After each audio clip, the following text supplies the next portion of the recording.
213 Bones is a slasher whodunit horror movie directed and co-written by Jeffrey Primm. Primm sadly looks like he has passed away before this movie has actually come out, but here it is and we will talk about it. So this is a slasher movie in the vein of the 90s slasher movies such as Scream, I Know What You Did Last Summer, etc. In actual fact, it actually takes place in the 90s. And it focuses on a group of anthropology college students or university students as they are studying for an exam, but they seem to be being picked off one by one by a masked killer. And this group of ever-dwindling students and supporting characters, including the professor, the coroner, cops, etc., must try and piece together what is happening before it is too late. What will happen? You will have to watch the movie and find out. So let us discuss. Now, this by all accounts is a relatively straightforward slasher, but it is very reminiscent of the 90s style slasher films. And this is the biggest thing I would say with this movie is it's the way it's captured the essence of the 90s, both in fashion, hair, attitudes, music, and just the way the movie is as well, and actual how the movie plays to us, because it feels like a film that could have come out in the 1990s. It does such a good job of recreating that decade. I have to say it's to be commended. In actual fact, I'd be willing to say that you'd forget you're watching a modern film and actually think you are watching a 90s movie whilst you sit and enjoy this one. There's even some kind of nuances where we have a girl who's still really into 80s fashion, and the kind of some of her colleagues are, you know, giving her a little bit of grief because she won't kind of move on to kind of 90s fashion. She's kind of stuck in the 80s. So I actually kind of quite liked some of the little kind of like touches that this movie had. Now, it does play like a quite straightforward slasher film, and we'll come on to maybe why that's a negative. But, you know, it's an easy to follow film with likeable characters, all of whom who are quite well developed and quite likeable. Yes, they are somewhat stereotypes, but, you know, nonetheless I still think they are easily defined, so you don't get mixed up with who they are and things like that. Everyone has quite their own distinction and things like this, and but they still feel like, you know, fun characters that you can kind of root for and you sort of like. And I will say, I think the acting is fairly strong for these characters. I mean, no one's required to do any massive heavy lifting or deeply dramatic scenes, but I've got to say, I think the actors here sold these characters in the time period that it's kind of being meant to set in. Even our killer is kind of 90s themed. It's kind of like this killer wears this sort of grunge metal sort of style aesthetic, which was just kind of quite fun.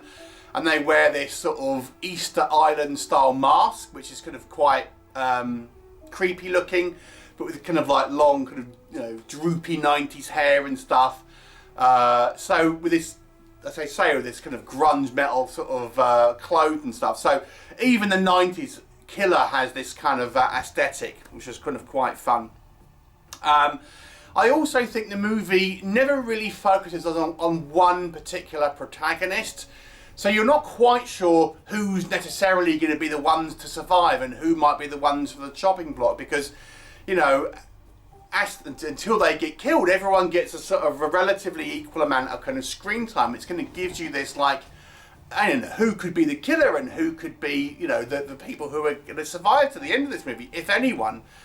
So that was kind of quite fun. The movie isn't a particularly gory movie, but I would suggest that the 90s movies weren't really like that. So I do think it's in step with the style of those sort of movies, those slasher movies from the 90s.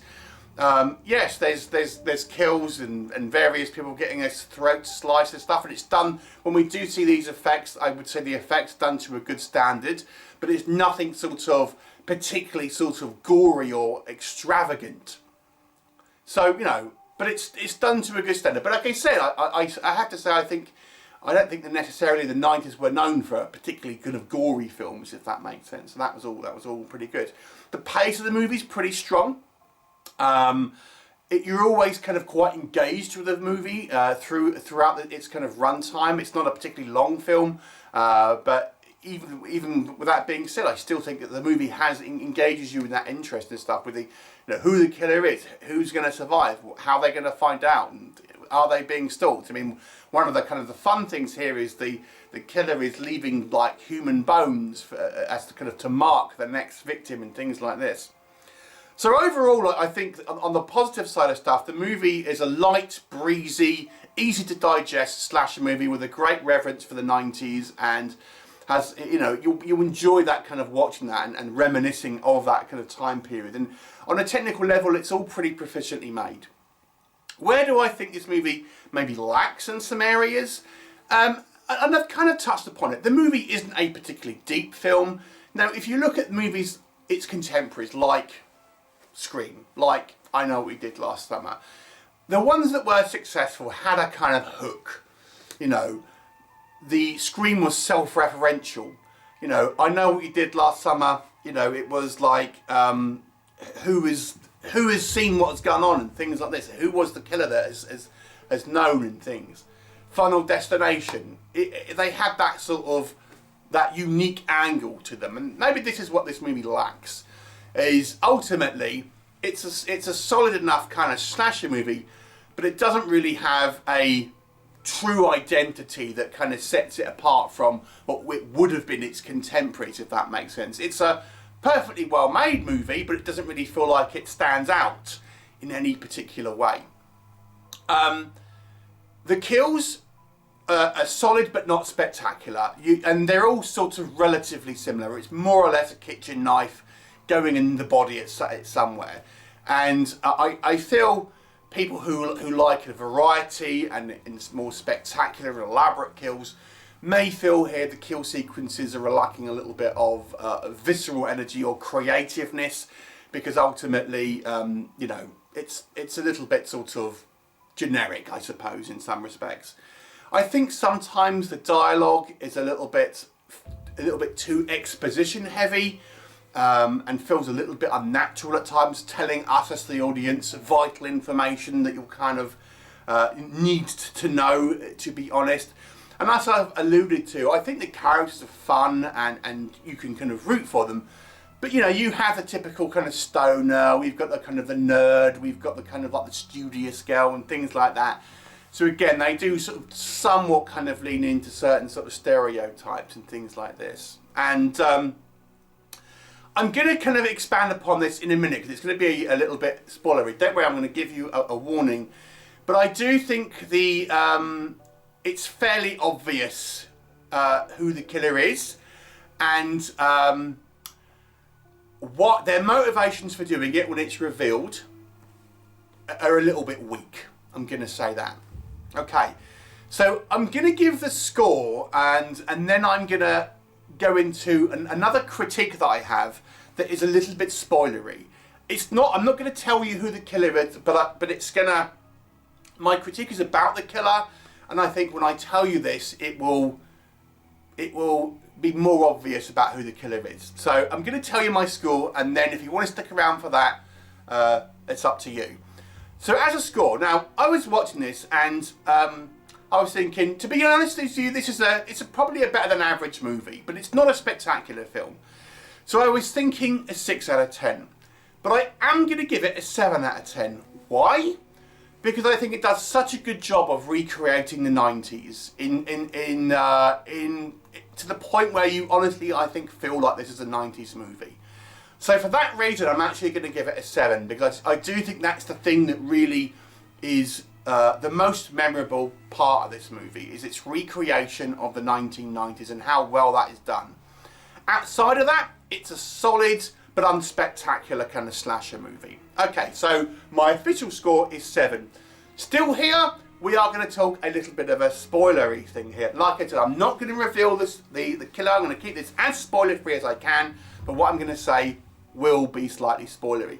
So the killer, to me, they did not disguise who the killer was well enough, for two reasons. Number one, the frame of this killer is quite slight. So when you see this killer, it's clearly someone who has got quite a small frame. And, you know, you can kind of determine the gender. Let me just say that. Secondly, we have a character that is introduced, and they spend a lot of time introducing this character, and then you think that they don't really have much impact on the plot.